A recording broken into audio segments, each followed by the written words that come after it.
What's up, Eager to Pleasers? Welcome back to another episode of the Eager to Please podcast.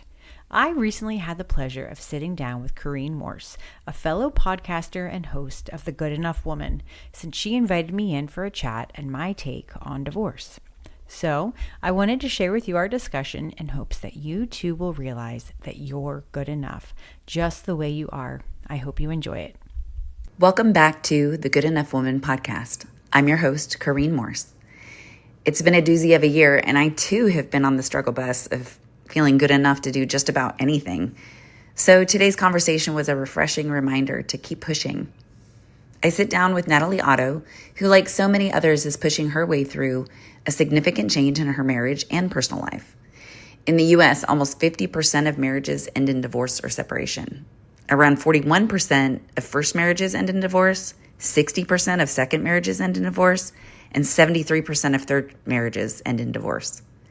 We could focus on just those statistics for quite some time, but today is not that day for that rabbit hole. Instead, we're here to focus on Natalie's journey through her divorce, her focus on her children, giving back, and finding her own voice with a pen and some harmonies. We hope you enjoy.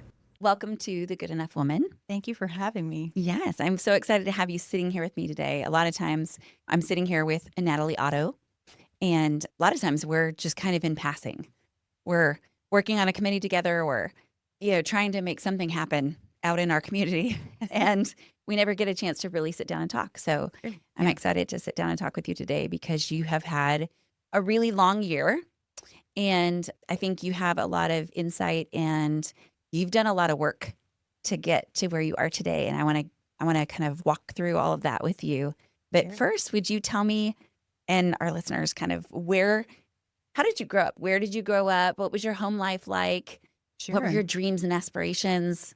Funny about dreams and aspirations. I feel like some of that stuff was kind of planted in my brain as far as what I should do. I grew up in central Pennsylvania, small town, where everyone kind of knows you and knows about you and that kind of thing. Both of my parents were in the medical profession, so I felt like I had a little bit more of a microscope on me because they both worked at the hospital. I have two older sisters and a younger sister, so 4 girls. And my father passed away when I was in high school. So I think that kind of set the tone for having to grow up faster than you probably should at that age. And so I was always, when he got sick, he was diagnosed with ALS. When he got sick, I was kind of his go-to person for helping with grocery shopping and writing checks and all the stuff that, he took care of. My mother was still working at the time as a nurse. So it was one of those things where I felt a lot of responsibility. I didn't want to make a mistake. I wanted to spend as much time with him as possible just to, kind of make him happy and do what he asked me to do. So it was one of those situations where it's always yes, sir, yes, ma'am, whatever you need, I'll do it. So I felt like I never really dealt with his death at that age. What age were you at like, where were you in high school? I was in between 9th and 10th grade. Okay. So actually the age of my oldest daughter right now. Yes. And, a lot of hormonal stuff is going on then and trying to figure out who you are and all this stuff. So I feel like I quickly threw myself into the let's sign up for every activity under the sun. And I'm not just going to do an activity. I'm going to be the leader of that activity. I'm going to be, the president of this club or the secretary of this club, or I want to volunteer for this. And I just kind of threw myself into service or, doing things for other people so I didn't have to kind of deal with life stuff. Right. So, and were your older sisters are gone from the house at this time? Yes, they were both out of the house with just, I guess, starting their lives themselves, whether they had little kids. I don't think they had babies at the time, but they were at least married and out of the house. So not living the day-to-day, dealing with your dad's ailments and your family and what that dynamic was, kind of feeling like it was falling apart. Oh, absolutely, for sure. And so one of the things that came out of that is that my mom needed help. She's trying to take care of my sick dad, and she's working full time, and she has 2 kids at home still. And so, we had to step up. It's funny. We'll probably get into this later, but one of the songs that I recently wrote was, big girl stuff. And it's pretty much about like having to grow up faster than you should. And one of the lines in there was about, a mother leaving a list for her kids to get done, whether it's like clean the house or take the trash out or go outside and weed the flower gardens or whatever it is. And I do remember that list. It's funny. We joke about it now. When mom's at work, we got to get the house cleaned or we got to do this for her. So it was, you know, just how it was. Yeah. So how long before your dad ended up passing? It was about 2 years by the time he was diagnosed. He had to, let all of his patients know I can no longer practice. And I think it was a knee-jerk thing too for him. It's like going from helping other people to having to get help yourself. And I think that was a hard pill to swallow. You should read a book that a friend of mine from college wrote, and it's Ooh. called When Breath Becomes Air. Oh, fun. He was a neurophysician, and he talks about in this book so often about how he was the person who was doing these brain surgeries and telling people that they had brain cancer or whatever it was. And then he became a cancer patient himself. And that twist of how he had to reconcile being the person who was the helper Mm-hmm. to being the helpee. And the whole book goes through this entire walk. And it's absolutely gorgeous story. But you should read it because I feel like your dad, you will see so much of your dad in his character. Mm-hmm. And anyway, it's I'll add it to my absolutely list. good. Yeah, because I have been reading a lot more actually recently. So, okay. Thanks for this. Yeah. Yeah. It was a #1 bestseller. All So right, perfect, you'll yeah. enjoy it. Anyway, so as your dad then passes, you're around your senior year now? Actually, no, I was going right into my sophomore.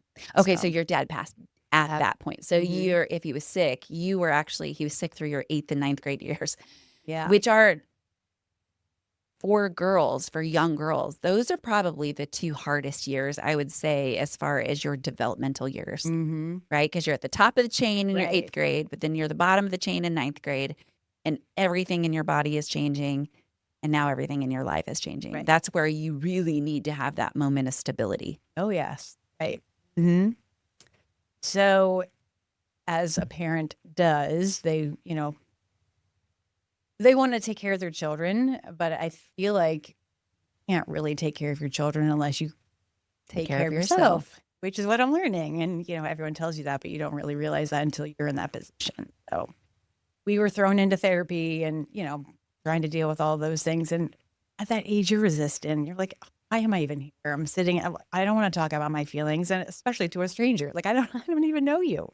So I personally don't think it did much at that point in time because I was totally closed off to it. Did not even want to talk about it. Definitely didn't want to talk about my dad passing. So yeah, that period of time, I honestly feel like I blocked a ton of it out. I don't remember a lot of high school. I just remember always being on the go and Doing all the things. doing all the things. Exactly. And funny enough, I feel like I see a lot of myself in you doing all the things, being a leader here and giving of yourself here and not fully understanding the toll that it takes on a person until you get to the point of breakdown. You're spread too thin. Yeah. And I think it's interesting. I was listening to somebody the other day say, I don't know, the other day, it was probably 3 years ago, but whatever, that feels like the other day. Yeah. Good But in talking about how, the busier people are, a lot of times it's those people who are just not wanting to deal with their own life. Mm-hmm. And while I think that's true in a lot of ways, I took a step back and looked at myself in that situation too. And I was like, oh, yes, when I was younger, that is what I was doing. Mm-hmm. Then it became a habit. Yes. And then it became my lifestyle. Mm-hmm. I'm not running from anything anymore, but I don't know how to be anything but that. Right. Because I was running for a long time. And it was not from a lot of crazy things. It wasn't like I had a bad life. It was things that I was like, I don't need those to slow me down. Mm-hmm. Yeah. I'm going to keep going. I can do all these things. Yeah. So it's interesting that we go through life and then it really becomes a habit to do that. It does. And then I'll also interject. It becomes a habit until it can't be a habit anymore. And for me, where I feel like this all broke down was, as much as COVID sucked in every aspect, there was one thing that came out of that positively for me. And that's when I had to stop. I say that all the time. I 100% stand by that. And again, the only positive thing that came out of that is that it kind of reset me, honestly, into this mentality of you just cannot do all this anymore. You're running yourself ragged. Are you even enjoying your life? You're just going through the motions, Groundhog Day every day. And I was miserable. I was making my ex-husband miserable. We were just, it was a bad situation. And so for me, the habit became broken and I had to reevaluate. What are you doing with your life? Yeah. I find myself doing that still now where I go like, wait, you said you weren't going to add these things back. Right. Because I also felt that same way during that time. And it wasn't me making the decision or me letting anybody down. The world did stop. It did, right. It literally stopped. And I was enjoying the time that I was having. Now I was trying to still keep my business running. So I was still doing things and I was exhausted. Mm-hmm. But I didn't have to say no to not going to, nobody was inviting me places that I felt like I needed to go to or to try to mix, I've got this much time in my schedule and I can make that work for somebody. Right. I keep saying that many times that it actually allowed us to slow down. The world has picked up pace really fast again. Yes. And I find myself trying to stop myself to say, hey, it's okay. You don't have to do that. And it's really hard to say no, but I have said it more. Good for you. Because of COVID. Proud of you. Yeah. Thank you. I need to say a lot more, but it's Yes, okay. yes. I have really enjoyed the fact that gave me the power to actually do that. Yeah. So for that, I'm very thankful for that time, regardless of all the other, whatever. Mm-hmm. I feel like it was really actually a really good reset for a lot of people. Mm-hmm. Yeah, 100%. And in fact, that was the catalyst to get us down here from Maryland. And that's a whole nother story. But yeah, I feel like just kind of figured out who your tribe was, who supported you, who was in your corner and cheering you on, because when you're so busy, you can't really filter through a lot of that stuff until, your world pretty much comes crashing down. And for me, running from, PTA meetings, to Girl Scouts and gymnastics and whatever else the girls were involved in, all the stuff on your list, I had no energy or anything left in the tank for living a life as just a human being instead of a mom or a wife or a sister or daughter or whatever. And it just totally put a lot of stuff in perspective then. So, yeah. Yeah, this podcast itself is something that I thought about I've said this many times, 7 years. Wow. And I just hadn't done it. It was like I didn't have time to do it. Mm-hmm. I didn't think I was enough to do it. All the things, all of the emotions.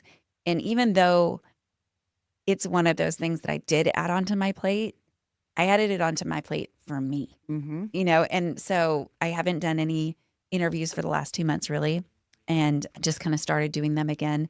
And I realized how much I missed it, and that was something that I really did to fill my cup. Yeah. And that I should not feel guilty about the time that I'm taking to do it, because that's doing something for me. Absolutely.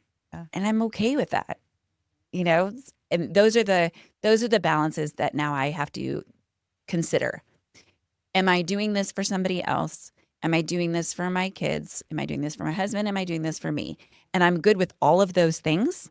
I will absolutely do them for other people, but I have to make sure that it's in a balance. And I always joke that, since I started coaching again, gymnastics, and of course we bought the gym, and it was like, what am I doing? And I kind of started laughing, and I said, it's weird, but I'm going back to my own basics of literally my physical body, and I'm putting myself in positions of balance. And my family used to call me the beam queen, where it was balance for me.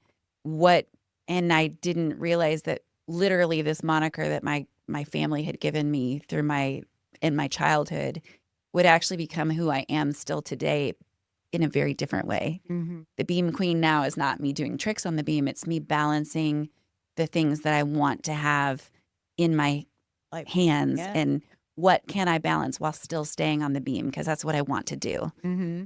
Anyway, it's interesting. It's super interesting. So I'm curious how you find that balance and how you allow yourself to be okay with there's only 24 hours in a day, and you kind of have to pick and choose. Listen, I suck at it still. Okay, I was curious. I'm like, so how did you get there? I'm curious. I mean, no, I still suck at it, but I am evaluating it now where I was not before. Okay. I was just saying yes to everybody because I didn't want to let people down, and because I felt good to do things for other people. Absolutely, right. But now it's like, what aspect of my life is this filling? What aspect of that does that person really need me? And does it have to be me? Mm-hmm.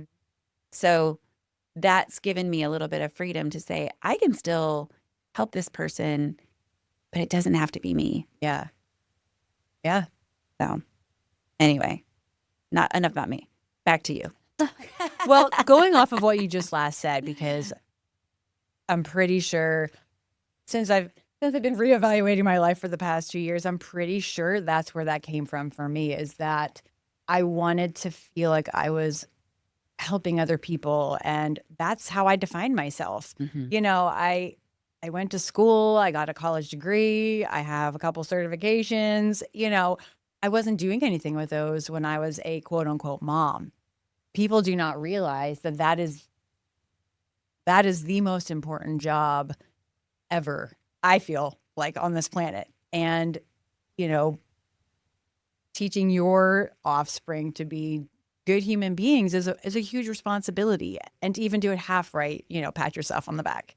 But yeah, we're all going to screw our kids up. Absolutely. We were all screwed up, and that's okay. Right. Again, Yeah. that's part of it. That's exactly right. And being okay with that. But knowing that now, I didn't know that back then. And that's why I think I filled my plate with so much, because I wanted someone to see me. I wanted to be heard. I wanted to be that person. Oh, Natalie can handle that. Just ask her. She'll take on that committee. No problem. She can.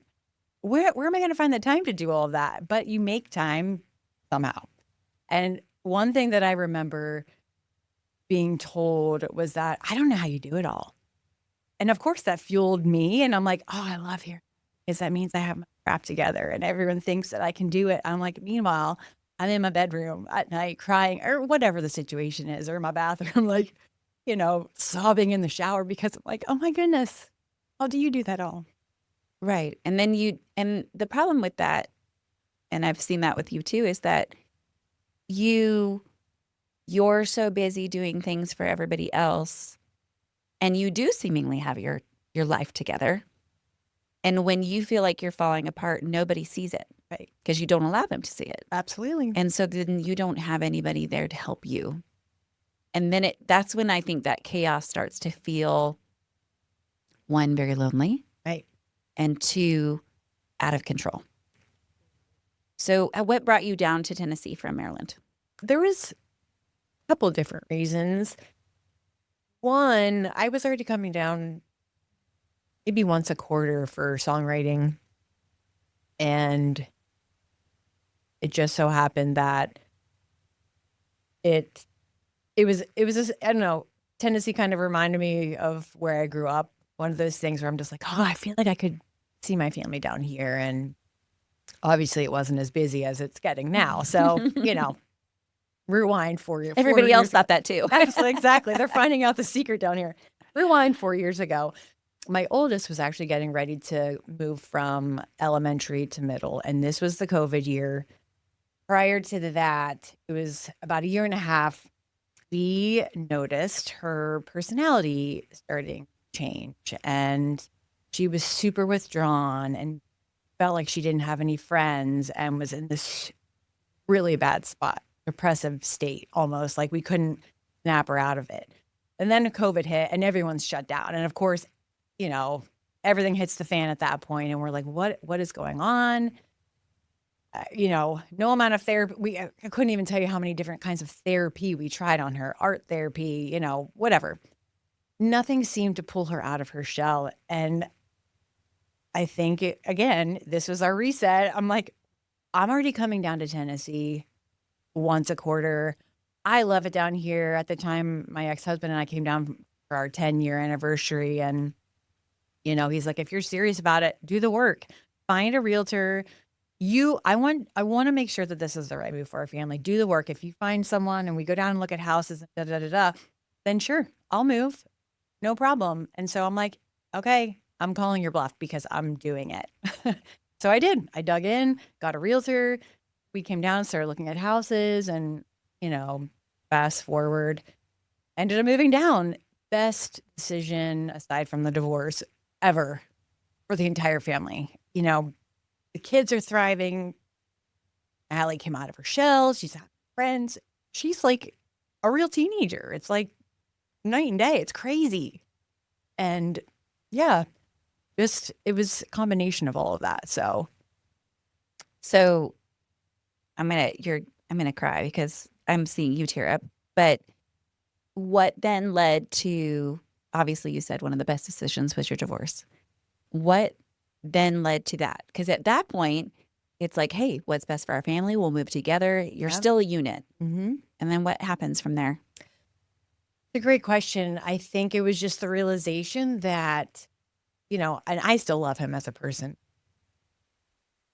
We have a family together. But it was one of those things where you realize you're not bringing the best out of each other. And I don't even know if I've admitted this. Maybe I have on my podcast. But it was one of those things where I had felt like I had given up, I don't know, 10, 12 years of my career, of me developing as a human being, not just being defined as a mom or a wife, for him to go and do what he wanted to do with his career. And he still wasn't where he wanted to be. And it just felt like it was a constant negativity, like, oh, I have to do this, that. My X, Y, and Z doesn't know what they're doing. And I'm like, what's it going to take for you to get a fire lit under you so you can go and do what you want to do? And it felt like he always had these ideas and I was always the one to put them in motion. And for me, that was exhausting. I'm like, the idea of a partnership in my mind is that we do this 50-50.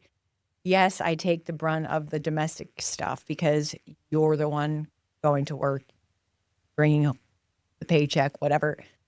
But as far as taking care of the kids or even being involved in their lives and that kind of thing, I felt like the majority of it fell back on me and it was exhausting. And so I'm like, we're either going to do this together and be miserable, or we can do this hard and hopefully we still remain friends and cordial enough that we can raise our kids to be sweet people. And they are. They're very good kids. I will say, that doesn't come without their own pain from, of course, having the rug ripped out from under them. But yeah, so that was kind of the catalyst is, we did it for 2 years down here. And after 2 years, I just realized we were falling back into the same patterns and the same habits. And I'm like, this is not the reset that I thought we were going to have. And so from there, I went back to work full time and, had to redefine myself again. And it's one of those things, you don't really know that you can do it until you do it. So, and yeah, it was scary and all of the things. I felt all of the emotions, but kind of do it. Yeah. So what kinds of things did you then, I mean, this is not a new story, right? Right. We were kind of talking about it that, you know, I don't even know what the statistic is now. I remember it's more than it was when I was younger. But I remember even when I was younger that 50% of marriages Don't failed. survive. Right. And I think it's closer to 70 now. I'll look that up. But, it's not so far removed. Your kids do have friends that have gone through it. Yes. Some of them have, it's been good. Some of it, it's been bad. Right. And so there is all that fear. And I think you said something too. It's like for somebody who can do a lot, you don't want to be a person that says, oh, I was fired. You don't want to be a person that says, I'm divorced. You don't want, there's some little things, a stigma that even though you guys made this decision together, you don't want people to look at you and say, well, what's wrong with you? Exactly. Absolutely. Especially because I could hold myself together. Not being fake. I just don't want people seeing that side. It's said you have the scarlet letter that you wear on your sweater now, or the big D. And, heaven forbid anyone says divorce. And yes, that was probably the reason why it didn't happen sooner, is because I didn't want anyone to have that image of me. Yeah. What's wrong with you? Why did you get divorced? Yeah. So, and you talked about at the time, I'm going to get to this little part really quick, but you talked about really having to figure out that definition. Did you pull back? What were some of the steps that you almost immediately took where you said, I got to do something?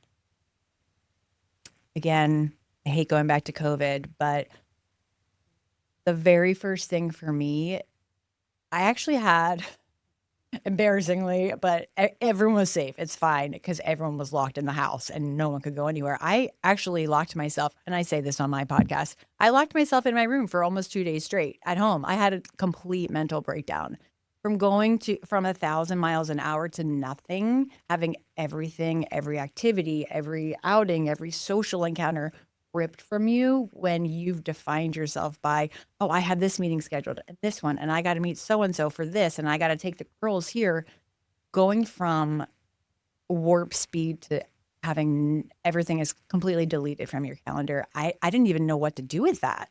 I'm sitting at my house like, well, we don't have to go here today, girls. What do you want to do? Let's color, let's do this. And they were really little at the time, obviously, but Halsey was working from home. So everyone was safe. And I'm just like, I can't do this. I'm miserable. I don't even know what to do. And I did. And I wrote probably a handful of songs because I'm like, I'm locking myself in my room and da da da da. So that for me was the start that I realized I cannot live. To go check on your children. And, obviously they were super stoked because they're like, Mom's not around. We can eat whatever we want. We can watch TV and da da da.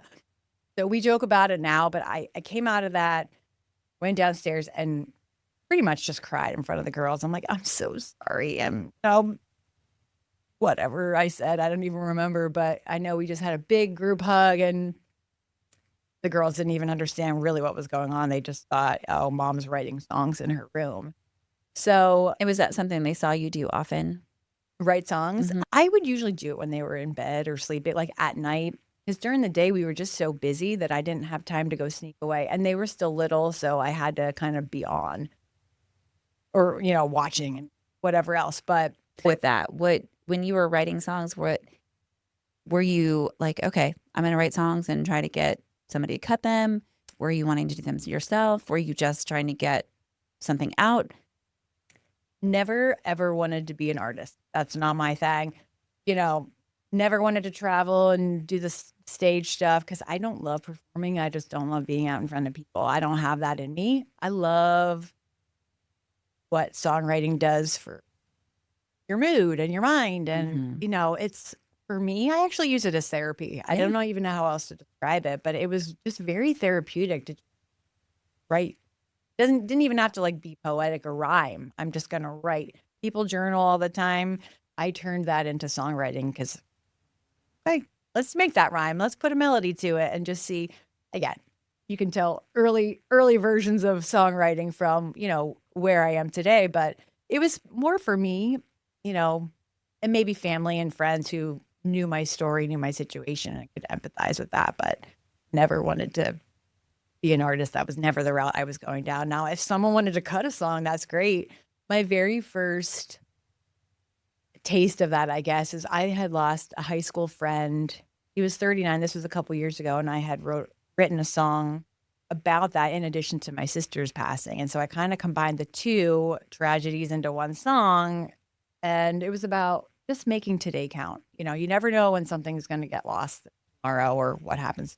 So call someone and tell them that you love them, or, make amends with someone. And they ended up playing that song at his funeral. And so for me, I'm just like, this is what it's all about, connection. When you started songwriting, and has it changed from then to now? When did you start writing songs? 2018. Okay.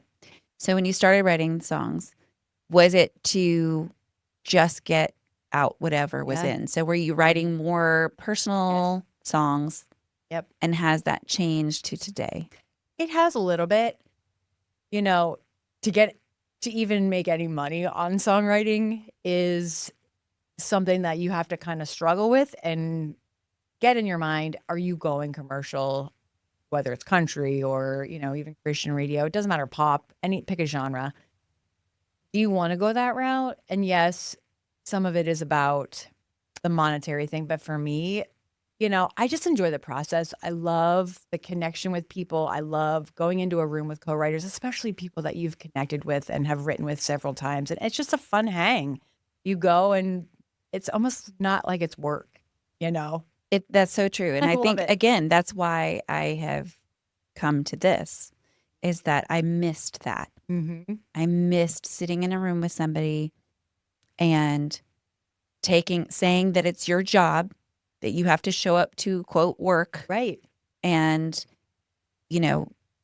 I used to think when I was younger, like, it's so weird that Nashville works like that. You have these writing appointments and you show up and you like go to the office and you sit, and sometimes you don't know what you're going to talk about. Sometimes you have something.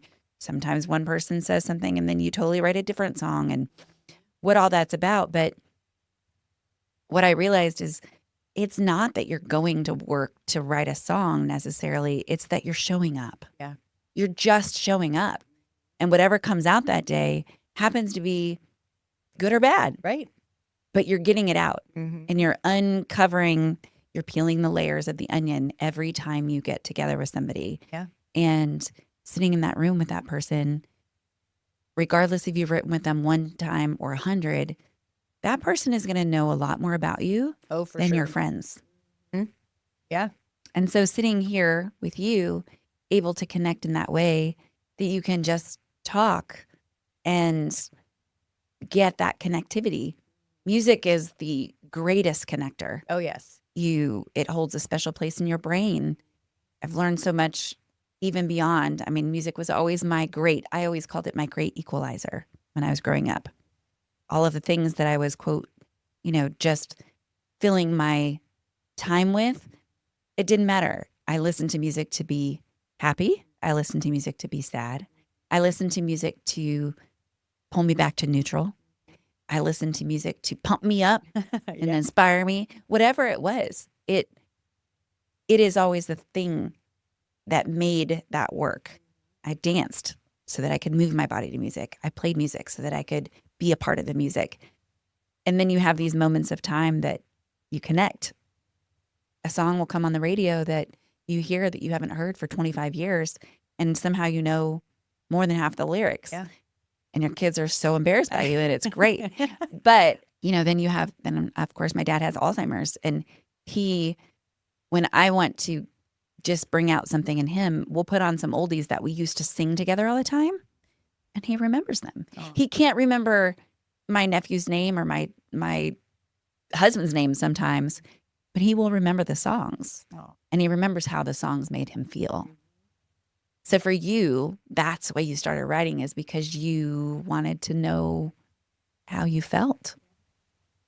and you just kept doing it. Yeah. Now it's like an addiction, you know? You Right. can't get enough of it. Too bad Yeah. you can't get paid to do that. I mean, you do get paid, but You get paid, not a lot. yeah, I but mean, not that's a lot. okay. I And mean, that's okay. yeah, Right. So, but you did recently get an award. I did. Thank you. Yeah. Funny how, you know, when I came to town or even when I started writing and you take some classes just to kind of get started.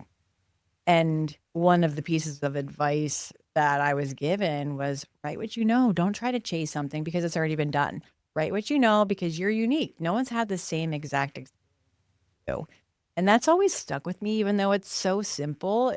Some people don't get that and they try to chase whatever's out there already and get frustrated because it's been done before. No one wants to hear the same stuff. And the song that we won an award for was a true story. It was, it's called 5 o'clock Shadow, and it's about this person who has this problem that follows them around and they really don't want to have it. They just don't know how to stop having the problem. And they're just going to flip the light switch on and the shadow goes away. So it's kind of a play on that. But yeah, it's one of those things that I feel like has always stuck with me, and I try to stay true to that. Do you write a lot by yourself or do you co-write?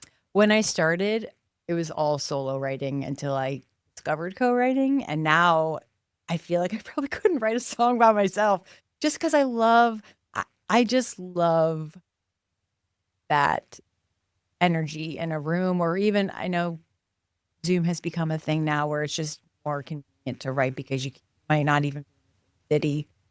But I love co-writing, just bouncing ideas off of people. And sometimes the other person, or there's more than one person in the room, they just have a different way of looking at it. And you're thinking to yourself, wow, okay, that would be a better direction to go in. So I feel like having more brains in a room sometimes is your benefit. Now, that's not to say writing solo is not a good way to just unload, because it's good practice. It is good practice. But I will say that therapeutic part of it, I think people do not give it enough weight. yeah, Because you may not be sitting with your co-writer talking about your divorce right out. You're not sitting there like you're sitting here with me, but you're talking about it. yeah, You're talking about, oh, okay, well, what about this emotion? Because you're trying to tap into things that you feel or that you felt to understand where you want the song to go or what the emotion is behind it. And so it's like, microdosing of all these different things is like this big GLP-1 microdosing. They're talking about shroom microdosing or energy microdosing or what all these, like, I don't know they all are because I don't follow everything. But in a way, you're microdosing your therapy. mm-hmm. You're microdosing yourself, letting one little thing out that you might be able to take home that day and go, and you're just slowly, like, you've got this balloon full of air. And it's just that one little eep. And yeah, right, exactly. every once in a while until finally, one, you have this song that then kind of lifts that emotion and gives it weight and but also gives it levity. Like mm-hmm. it's able to rise. Yeah. And not be so heavy on you. Exactly. Yeah. So is that how you did what else did you do as you were going through your divorce to, quote, redefine yourself and find yourself? Gosh. Well, I was working part-time already as a contractor, but I feel like that was a big part of it too, going from a stay-at-home mom kind of working to going back into the workforce full-time. And did you have guilt doing that because you were no longer there for your girls? Oh, in the same way. Absolutely. Absolutely. And we had puppies at the time too. So it's one of those things where you can't have it both ways. And I've talked to other working moms about this, that they feel guilty because they go into an office and they're not home for the kids. And stay-at-home parents feel guilty because they're not either bringing home a paycheck, or they've lost themselves completely and they're defined and chained to this notion that all stay-at-home parents do is just sit on the couch and eat bonbons, and that could not be further from the truth. They're just as busy, if not busier, and it's a mental load when you're taking care of kids. It's a mental load. So absolutely, totally felt the guilt. Even now, I still feel the guilt, not just because, mom's not home all the time, but because they have to split time between houses too, and that was a big thing.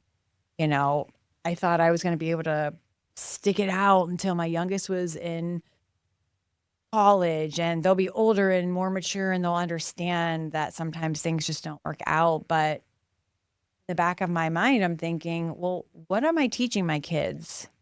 Am I teaching them that it's normal to just fight through something? Now, granted, this is an aside. Some things are worth fighting through. You stick it out. You're having a hard time on a sports team. We're not just going to quit in the middle of a season. You got to stick it out. You got to figure out a way to get around that. But in the grand scheme of life, when you're talking 50, 60 years of marriage, do you really want to just, stick it out for the kids? And for me, I didn't think that's what I wanted to do. In fact, that's not what I wanted to do. I wanted them to know what a real relationship looks like. I wanted them to know what real love looks like, not just something that put on the show for everyone because that's what you're doing. And going back to my childhood, I've mentioned this on my own podcast. We are all a product of our upbringing. My parents did not have the best marriage. And it sucks that, my dad passed away. But there was turmoil there. They bought a lot, and my sisters and I saw that. And, you grow up knowing what you don't want and hoping that you don't carry that into your own business when you're older and you have a family of your own. And so I grew up on Disney. There's no perfect life, even though the movies make you think that there is. And you just kind of have to figure out, what are you willing to carry with you? And that was just not something that I wanted to have my kids, soak in their DNA, that this is how a relationship. So now we are working through all of the emotions that come after have divorced parents, and I feel like we're finally out of the storm for the most part. We'll have our days or something recent. Oh, I wish my life was the way that it used to be when you and daddy were together. We still have those, but few and far between now, which is I think progress. that's a huge emotion regardless. I mean, Yeah.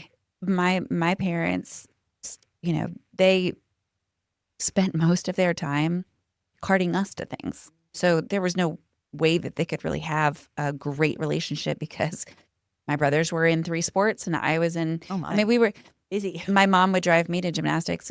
It was an hour away, 3 hours a day for practice, an hour home. So it's 5 hours a day, 5 days a week. That's 25 hours of a week. My mom was just taking me somewhere. Then my dad was doing that for my brothers too.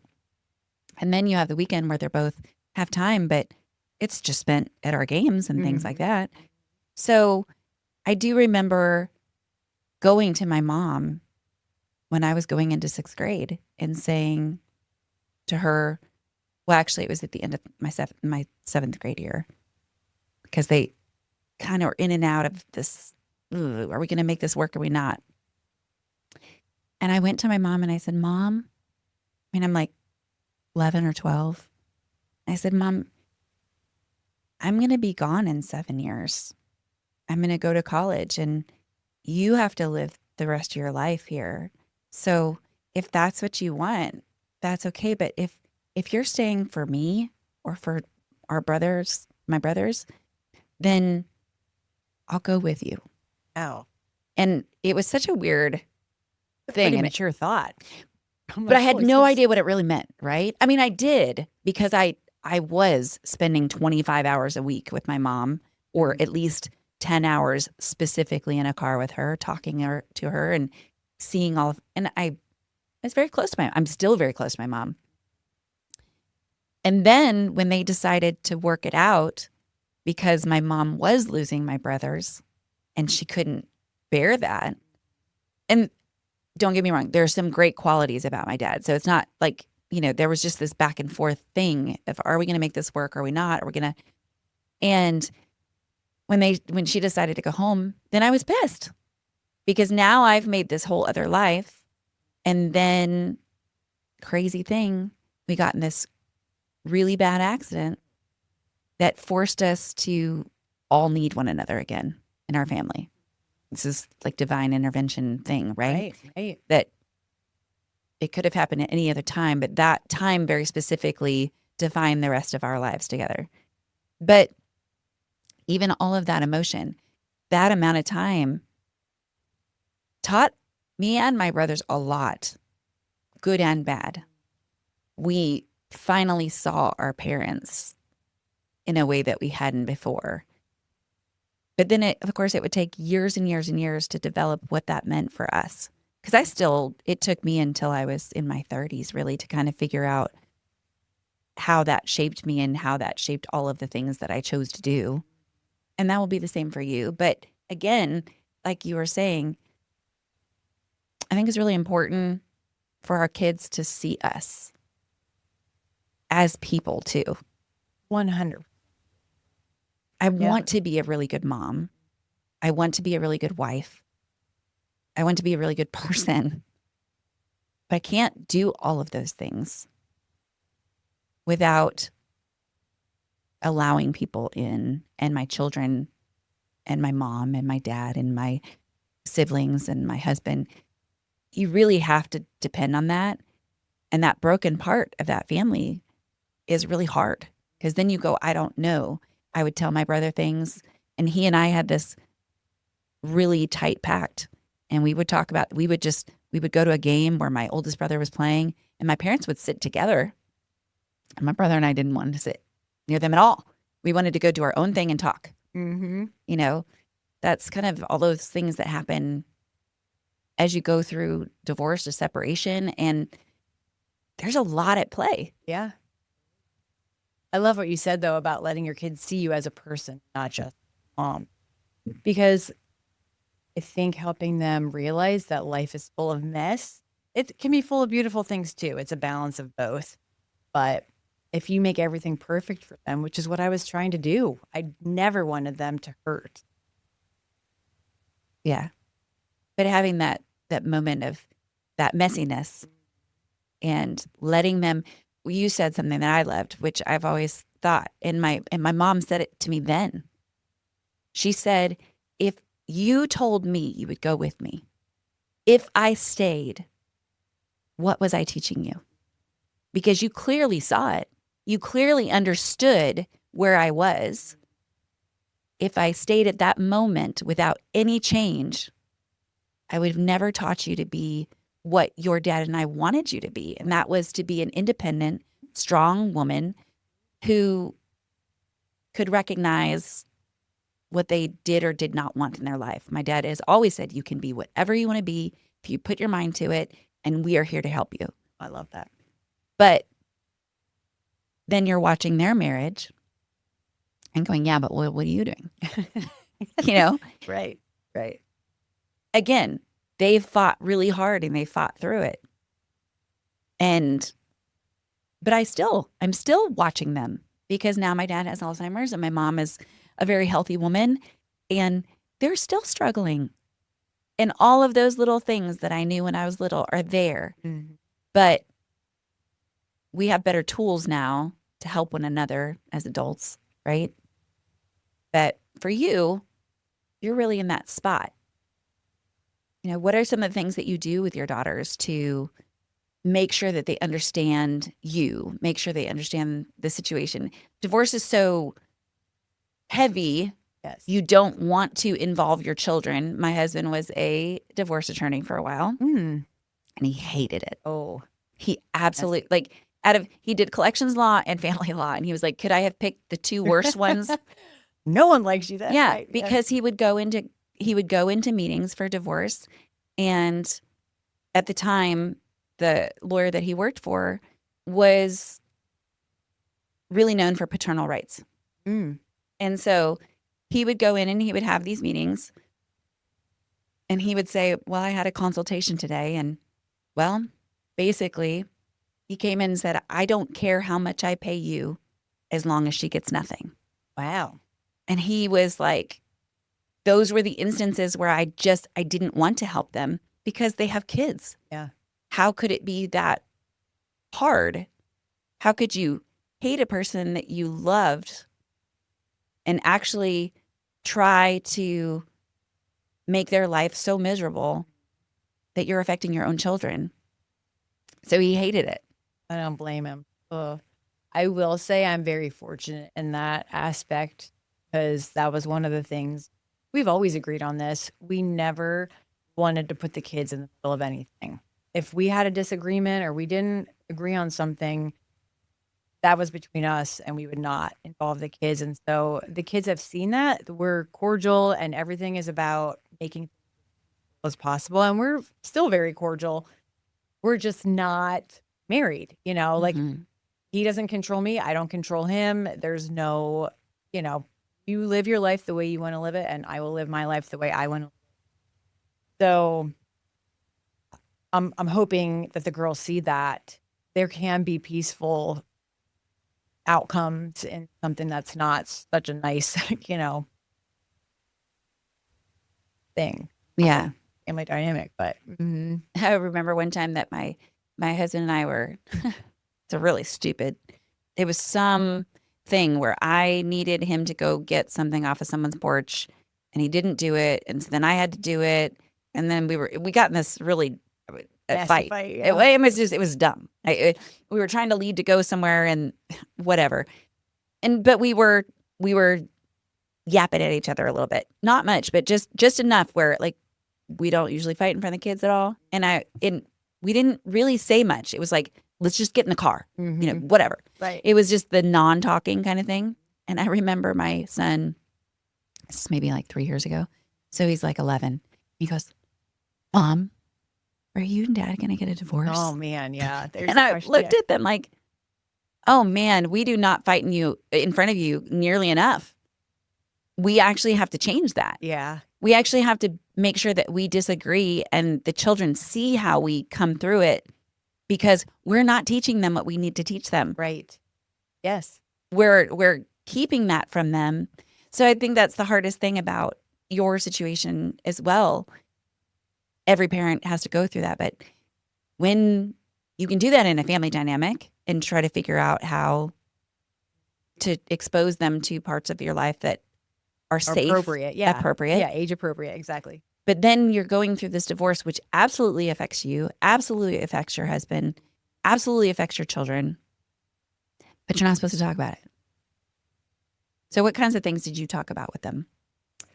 We actually, so going back to the story that you just shared where you're like, Mom, I'm seeing things between you and Dad. Kids are not dumb.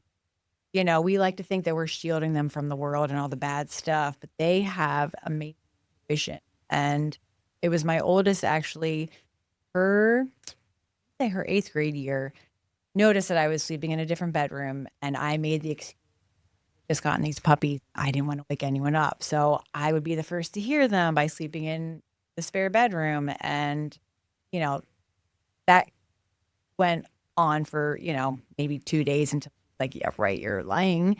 And so she picked up on the fact that for months I had been sleeping in a different bedroom. Something was happening. And,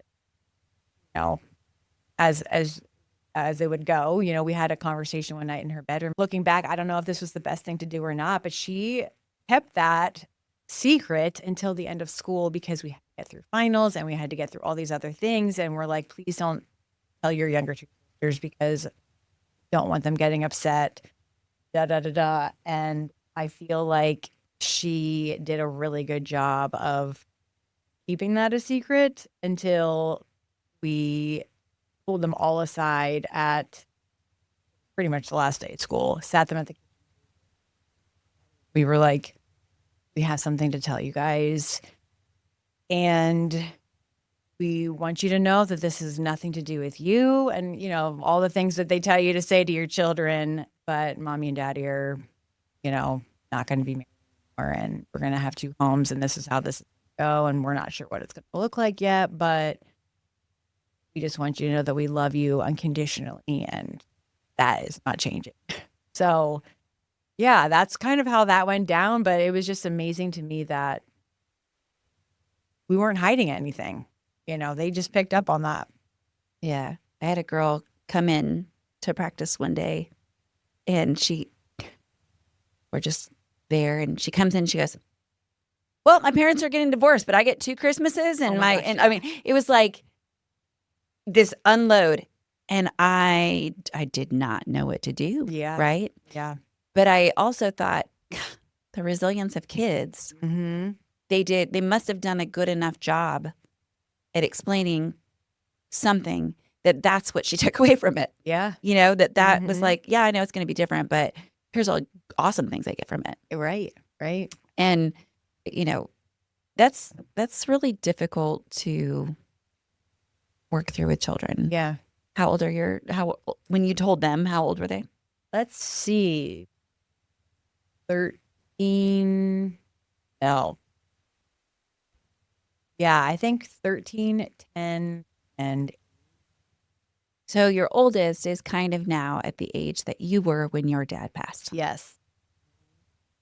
Did that affect you in any way about how you were going to talk to her or what you did that was different? Obviously, different scenario. Your dad passes, he's still around. Yeah.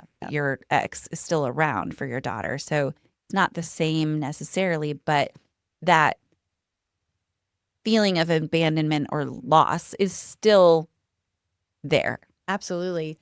So my oldest has this insane intuition and knows the right questions to ask. I don't know where she gets it from. It's almost like she's super in tune to people and their hurt and their happiness, any kind of emotion. She's super in tune to it. And so she almost is like Teflon. I mean, it kind of just rolled right off of her because she didn't think, well, one parent loves me more than another, or my life is ending. And she wasn't dramatic about it. She was very mature, actually, which kind of surprised me because thinking, wow, I did not have that kind of head space at your age. In fact, I totally withdrew. And maybe it's because of my, I don't know, weird about, your zodiac signs. I'm a Cancer. And so I withdraw. I put my shell on and don't talk to anyone. And you're not going to get close to me because I don't want you to know.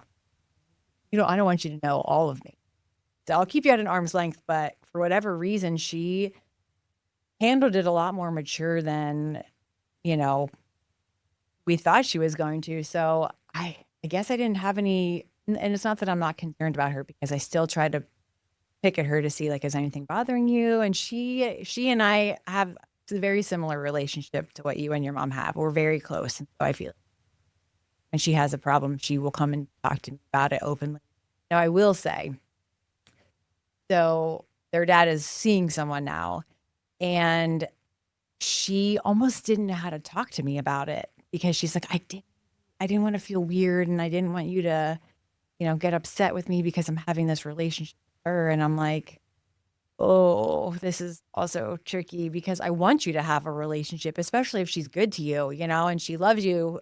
I love that for you. But yeah, I'm kind of like a little bit, it stings a little bit because I don't want to have another woman in your life, but I want you to feel safe around her and to be able to talk to her. So there was that time where I feel like she doesn't know how to dance around that yet. Well, I feel like that's tricky regardless because Yeah. even if she's an amazing person, our biggest fear, or I would say for the most part, many people's biggest fear is being replaced. Oh yeah, absolutely. Right? Yeah. That you just don't want someone to take your place, and she's not taking your place, but she is filling that void in that place. And that is really hard. I can't imagine, even just looking at my parents or really looking at my husband's dad. My husband's mom passed away. And that was one of the very first conversations we had with his dad was like, hey, it's okay. No one will ever replace her, ever.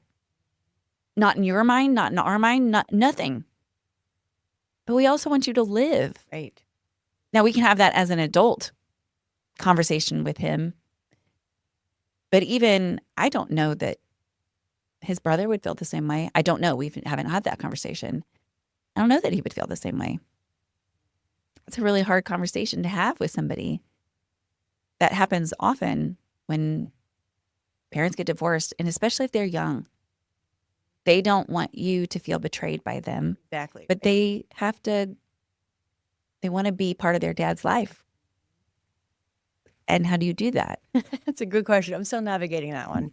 But yes, it's tricky. It's tricky because all the things It'd be a lot better if she was one of those wicked yes stepmothers. right. Like, Right, exactly. And I don't like you. Yeah, no, Yeah.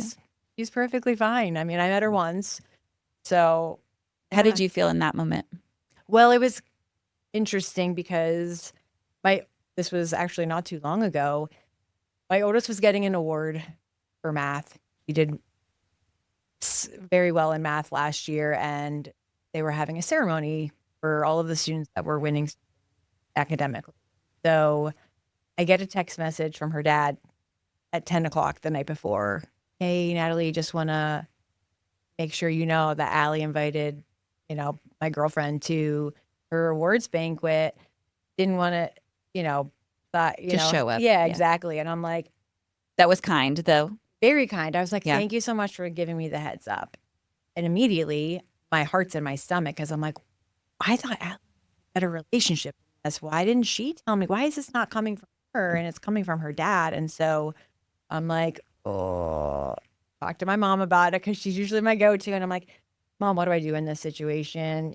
She goes, listen, tomorrow's about Allie, which she's right. Tomorrow's about Allie. It's not about me and my feelings and that she hurt me and da da da da. And she goes, after she gets her award and take pictures and say her goodbyes, and then maybe later that night or even the next day, have a conversation with her and just tell her how that made you feel and that I try to understand why she didn't think she could come to you and tell you directly instead of having it go through her dad. And so, like, great idea, great idea. Comes out that she didn't want to hurt my feelings and she wasn't sure how to navigate that. And I totally understand that. But I'm hoping that, as this progresses, and they see each other for longer and longer, that it just gets easier for her to say, like, hey, dad's girlfriend's going to be here. And that's fine. That's great. Kind of, but you know what I mean. Yeah. So, Well, and hopefully one day she'll have to navigate that with him Yes, as well in a right. different way, right? well, yeah, It just maybe. is- Who knows? I don't know. I think I've come to the realization that I am not meant to be like defined by a relationship. And Mhm. it's one of those things where I've found freedom doing my own thing and being my own boss and not having to be, answering to so and so and it, just trying to figure out who I am as a person instead of being defined by all these check boxes. So still working on that. I'll let Yeah. you know. No, I feel like that when you figure it out, let us all know. Yeah. But I feel like when you figure that out, most of us are gone. Right, exactly. Right. Because I think you spend most of your life trying to figure that out. But that navigation is really, really important. And, I love that you just said that you didn't know how to talk to her about being hurt by it. And she didn't know how to talk to you because she didn't want to hurt you. Yeah. Like you guys are both coming at the same problem. And I think, again, that's something that as parents, especially going through a divorce or any kind of really hard situation, is to take a deep breath, acknowledge your own feelings, but acknowledge theirs too, and really try to come at it by looking at the mirror and then looking at reflections of your children too, because what you think is the case. So many of us are like, the doom scrolling or Yeah. Right. the easiest way to not hurt yourself is to think of all the scenarios. So, okay, well, we're getting divorced. Okay, well, here's how I feel. Here's all of these things. You can think about them all day long. It's never, very rarely is it going to happen in the exact way that you just thought. Right. So we try to prep ourselves like as if it's going to be, I know exactly what I'm going to say. And and then when you finally just get to the thing, it's not at all what you just worked it up to be, Right. you know? Mm-hmm. It's something I probably try to remember about my kids too, is that I want to think of, I do that. I think of the 15 things that I'm going to say because I saw this one text and I've made the whole story up now. Mm-hmm. But then I need to give them space first and then decommission But this brain yeah, right. Yeah. to then start at ground zero. Because again, communication is that key, right? Absolutely. I think that's what it really does come down to is communication and setting boundaries and not being afraid of staying true to what your boundaries are. Sometimes that line gets blurred, but when you are able to have an honest conversation instead of trying to minimize what it is you're trying to say or to spare someone else's feelings, sometimes those conversations have to be had, and I'm not good at the hard conversations. I feel like many of us are probably not good at the hard conversations. And if you are, then kudos to you because you figured out the formula. And that's part of the work. Mm-hmm. Part of the work. If we stop trying to at least better ourselves in every situation, then we aren't working on ourselves at all. So how do you feel today? Lighter, I mean, just I don't feel like I'm carrying this weight on my back, pretending to be in something that I'm not really in. And it's not because, I'm trying to come across as this fake person. It was just, honestly, I didn't know how to communicate what I was feeling, I think is what it really came down to. And I do feel happier. Not because we had to put our kids through that or, even ourselves through that. It's just, life's too short. Just go through the motions and not really live and experience. So now I feel like I have the freedom to do that in whatever capacity that means. And sometimes you do have to sacrifice what you want to do because I have the kids that week. And I do that. I feel very much tied to that thought of when I have the kids, that's my time with them. And that's when we do fun things. And on weeks that I don't, then that's when I can focus on myself. So I feel like there's that balance there. Some people might not agree with that. They might say, I always thought that was one of, if there is a benefit, I've always thought that was a benefit, is to say, hey, you are this person today, and next week, go do all the things that you want to do. Whereas when you're still in it, it's constant. Oh, yes. It's even my husband and I try to say, hey, go do something with your friends. Go take a weekend. Like, you have to do that. You have to stay connected with your friends. You have to go do something for yourself. Yeah. Go fill your cup. We both feel super guilty every time we ask. Yes. And it's 100%. always the most inconvenient time for the other person. Mm-hmm.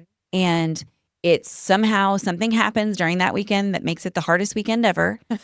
And yeah. So, all of that.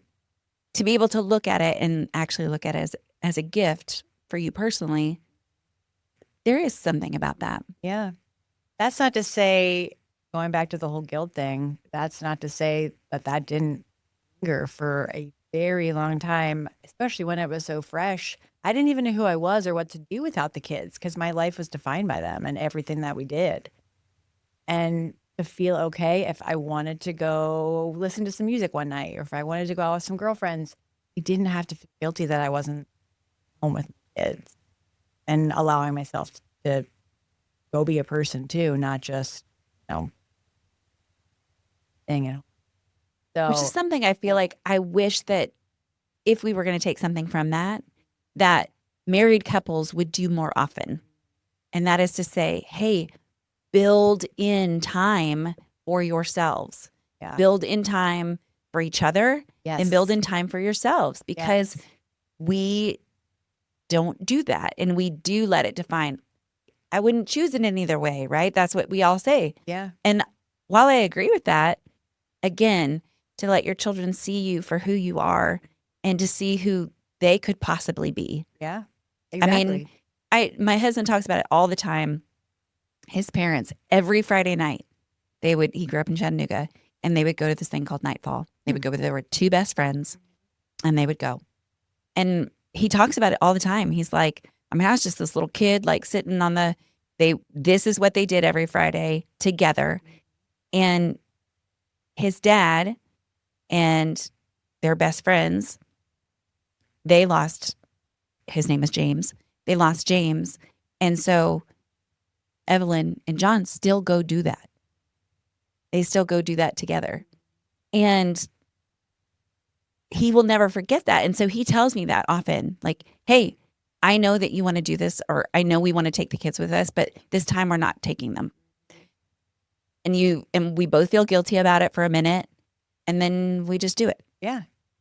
So important to build in you time. And that was honestly, in hindsight, one of the big problems in our marriage, that we never carved out time for just us.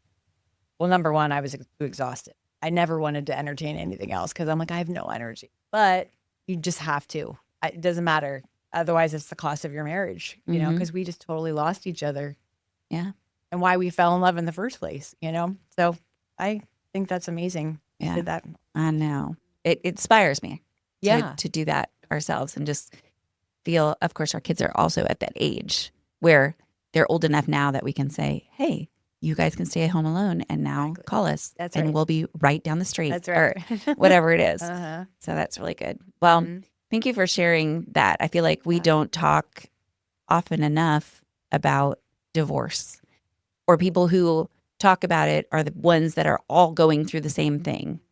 We really just need to talk about it. And no, do we want to create a civilization where everybody gets divorced? No, that's obviously what you said earlier. What was the song that you talked about, Steve Seskin? You don't get married to get divorced, which is obviously true, Right. You don't. You don't get married to get divorced, but it does happen, and we do need to talk about it. And we need to not shun people that have, so that we can keep everybody in our fold and help be positive. Yeah. Help them through. Obviously, these are some of the darkest days in your adult life because you're navigating all of the things with yourself, your ex, your kids, your parents, and all the things that you've been running from yourself. And then who do you turn to? Because we can't talk about it. Right. Yeah. Exactly. So you write about it. You write about it. Exactly. You just write and write and write until you feel like you've microdosed yourself out of therapy. Yes, exactly. Well, thank you for sharing. I always have a spot at the end. Okay. And I ask everybody, what is the moment in the last week that you did not feel good enough? Well, one does come to mind. I'm sure there are lots that happened over the week because I feel like we're all a constant critic of ourselves. We want to do better. We want to please people. One comes to mind. I never perform out. Well, number one, because we live in Nashville and everyone is amazing and a million times better than me. And it's one of those things where I also don't like being in front of people, but I love just going and listening to songs and performing stuff that I've written because I want people to hear it in the hopes that it helps them, like music has helped me. And so a friend of mine, two co-writers of mine actually were having a round and they were like, Natalie, come play. You haven't played out in a while. Come play with us. I only ever do it if a friend asks because I am not the best guitar player. I can, get around. You accompany yourself. Yeah, exactly. So this particular night was a train wreck. I don't know. And I had been practicing these songs, weeks leading up into it. So I'm like, I'm good. Way different practicing at home when it's quiet by yourself than it is when you're up on a stage and you have people in the audience and all eyes are on you. And my hand placement was wrong. I was playing the wrong chords. I was fumbling over lyrics and it was a train wreck. And I just finally came to the realization that, you know what? It's okay. I'm not trying to impress anyone up there. I did this because it's one of those things where I need to get over my fear of performing in front of people, but it was one of those things where I hope I never have that situation happen again. So yes, that was my, oh, this is gonna have to be good enough moment because this is what you get. Yeah. Oh, I had a big one this week and I lost sleep for three nights over it, Oh, that was a big one. especially because it was so little. Oh, But it had to do with business and it had to do with a relationship that I had built with another organization over 7 years. And it's fine. I, in my core, feel like, okay, well, if that relationship is over, that's fine. Things change and different needs are needed to be met. And sometimes they can or can't be done, whatever. So at the core of it, I'm fine. But the way I found out was what ate at me so bad. And I found out from somebody else that asked me if I was still helping them. And I was like, well, I haven't heard otherwise. I don't know why. I don't know why not. But then did a little bit of digging and reached out and was like, hey, this is kind of the way that we've done things for this 7 years. And is that still the case, or is there something that's changed? And they're like, oh, yep, sorry, we had a vote. It's all done. We just thought that it's a year-to-year contract, which actually is something very new. That's only been like a 2-year thing, and yet we just decided to go a different way. And I was like, okay. And I think what I let happen is that I, one, felt just disrespected. Like that I had poured my heart into trying to help, and I bent over backwards and did things that I wouldn't do to help, realizing business-wise that those things that I was doing to help was actually causing some of the problems because it wasn't straight across the board, like this is just how it goes. And so I just kind of I just lost sleep about it. I just kept thinking about all the things, or like, why would there be no discussion? Why would somebody not come to me and say, hey, here's some of the things that we would like to see changed, or some of the things that we're looking at other people and this is what they're offering. Like, would you guys offer the same thing? There was zero discussion. And it just really got to me because the people who made the decision, I felt like they knew me and knew my heart without, and just chose not to say anything. And I just lost sleep about it for like 3 days until I got up one morning and I was like, hey, well, actually, here's where it turned.